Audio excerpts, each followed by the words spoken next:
So in this video we're going to be looking at rational exponents, and so we're hoping in this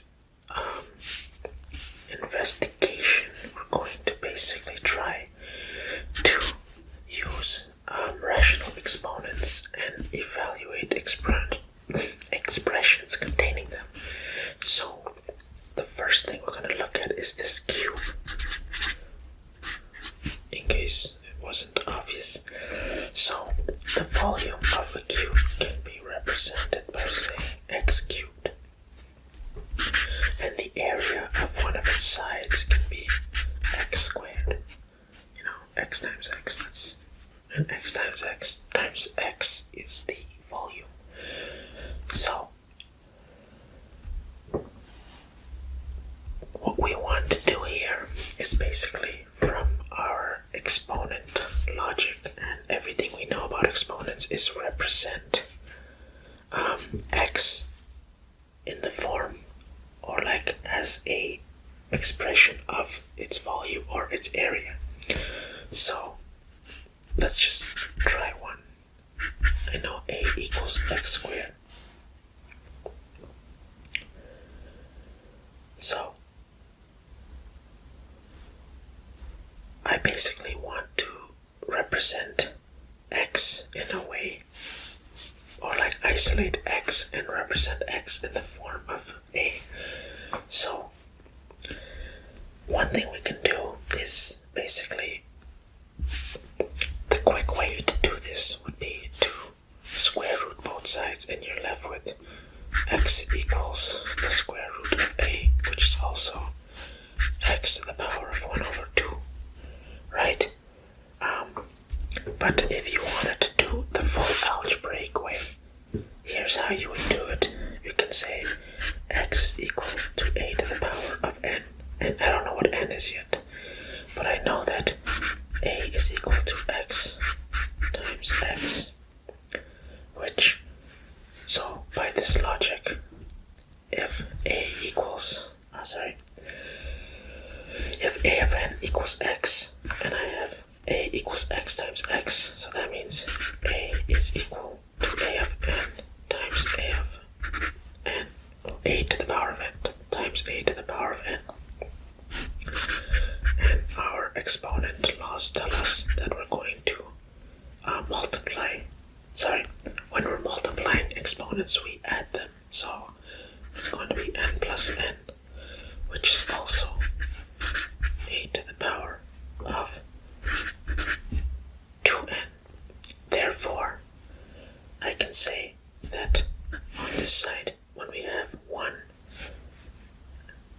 a to the power of 1 equals a to the power of 2n, now I'm left with this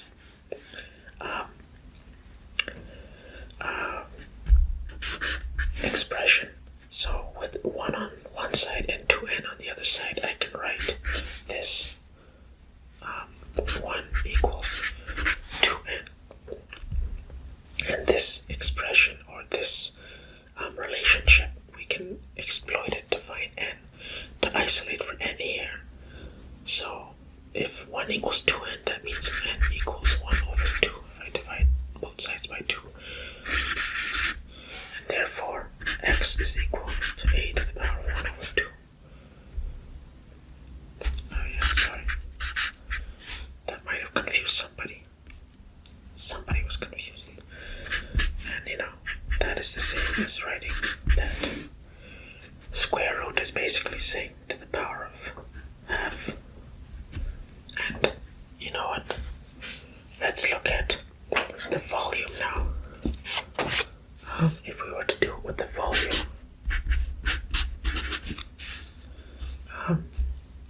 so x is equal to v to the power of n, and I know that v is equal to x times x times x, and if each x is v to the n,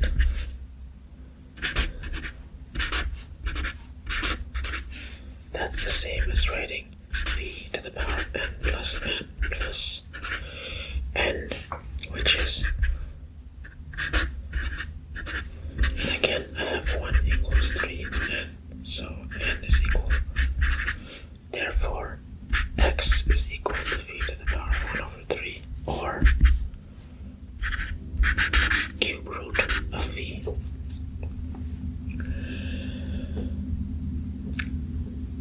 this is the wrong way to do it, but the correct way, as you see here. But eventually, as you continuously do these problems, you'll see that very quickly when you have, say, v equals x to the power of 4, you can just say, oh, I'm gonna do, when you want to bring this over to the other side, it becomes 1 over 4 equals x. It's very intuitive, like you'll get into the habit of doing it. So let's do some problems. Let's say I have, and I want to evaluate this in radical notation.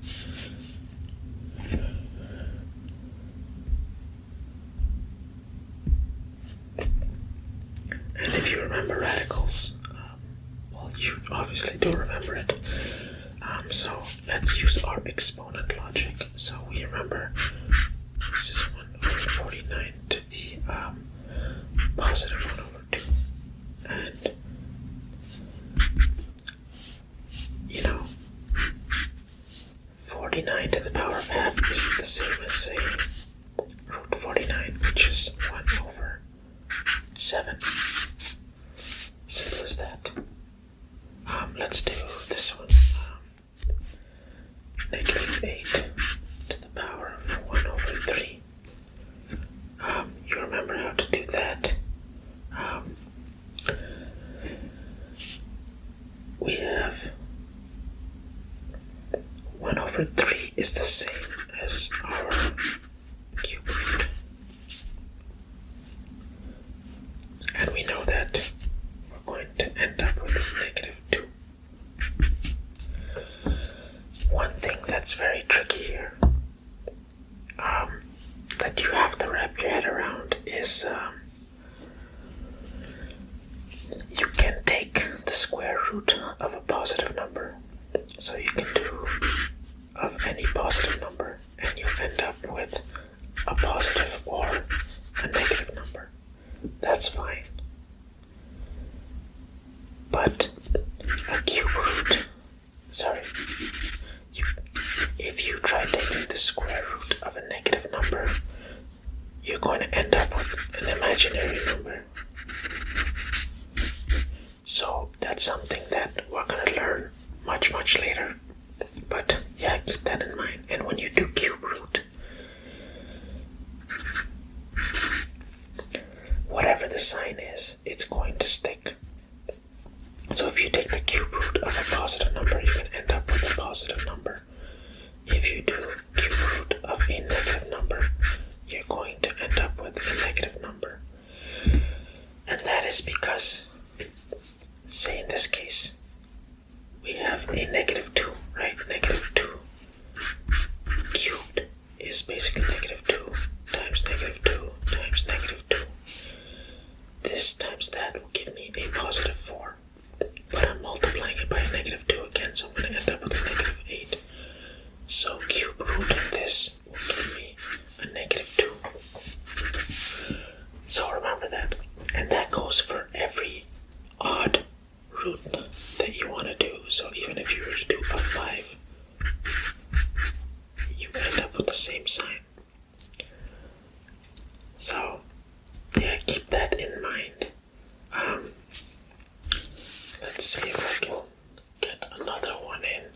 Say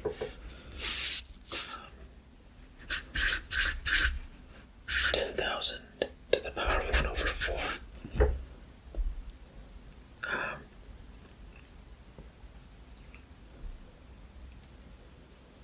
Let's do a fourth, 10,000 to the power of 1 over 4. That'll give me quad root. And so, basically, do I have a number that'll go multiply itself 4 times and give me 10,000? So, let's look at this.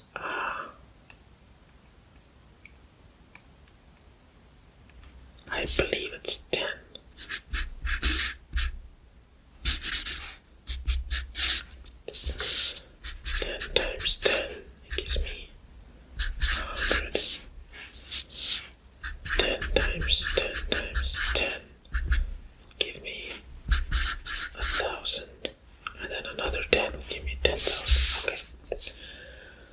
still got it.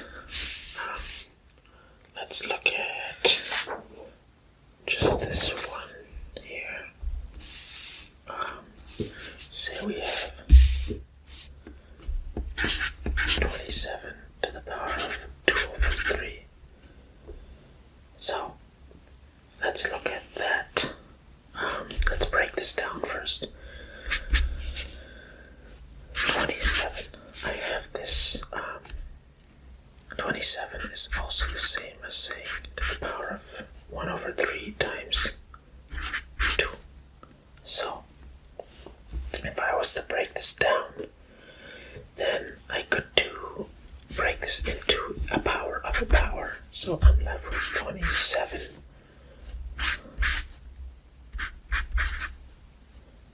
squared, like that. So that expression here will give me 27 squared cube root. Alternatively, I could go the other way. I could leave 27 here and do the cube root and then square it, which is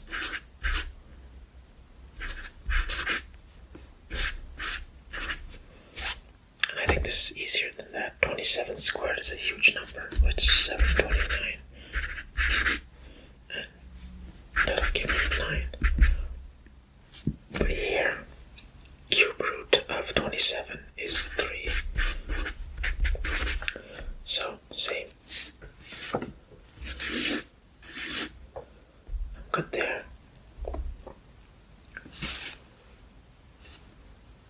I wonder. Let's try some more. Just to kick this into our habit. Maybe time for a solid color change. Let's do negative 27 to the power of 4 over 3. And we're going to break that down again.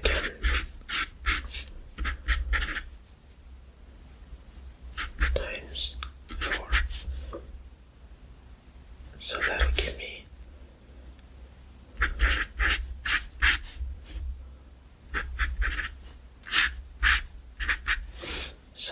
that's going to be negative 27 cube root to the power of 4. Cube root of that is going to be negative 3 to the power of 4. And I'm going to get 81. And why this turned into a positive is because negative 3 times negative 3 times negative 3 times negative 3. These two will multiply and give me a positive. Then I'm going to multiply into this negative and give me a negative. Negative times this negative is going to give me a positive.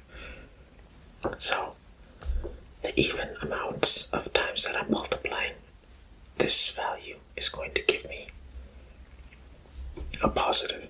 And negative, odd number amount of times is going to leave me with a negative.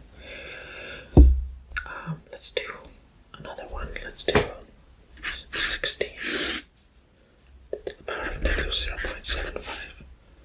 You have to recognize that that's a fraction that I can represent negative 3 over 4, which is the same as saying 1 over 16, 3 over 4, which is also the same as saying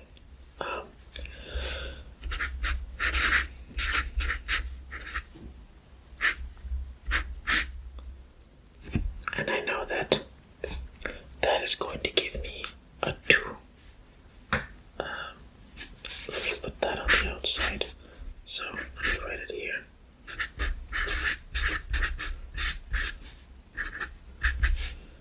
So that should give me 1 over 2 cubed, 1 over 8. Yep.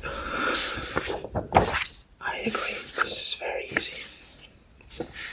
Let's do maybe something a little more complicated. Let's do 8 to the power of 5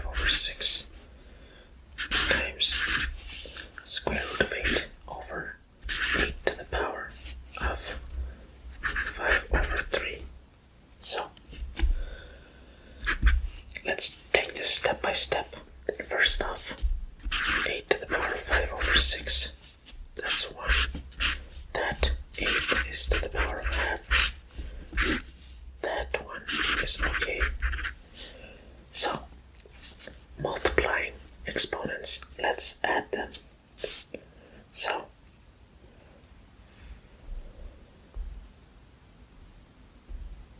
we're going to add the two fractions. 1 over 2 is the same. I'm adding, well, let's write that out.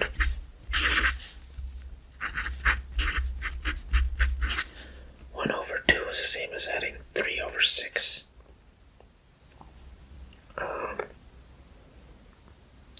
Wait, did I get that correctly? 1 over 2.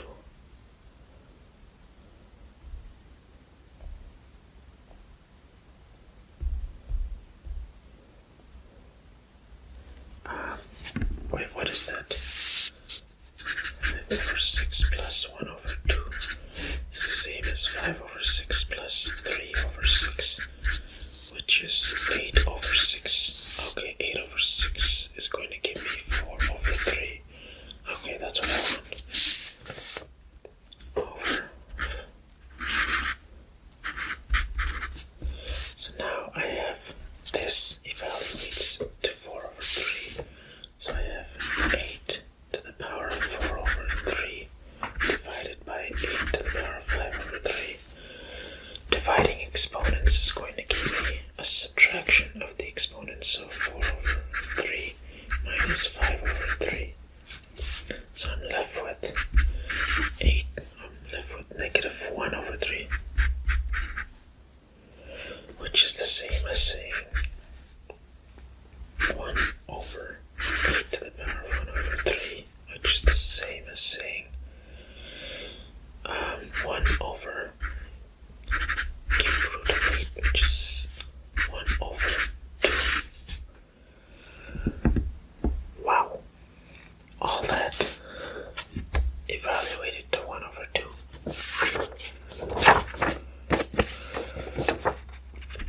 Yep, I deserve a break. So, that has been some rational exponents for us. I hope I didn't lose anybody anyway. But yeah, hope you enjoyed that. And I shall see you in our next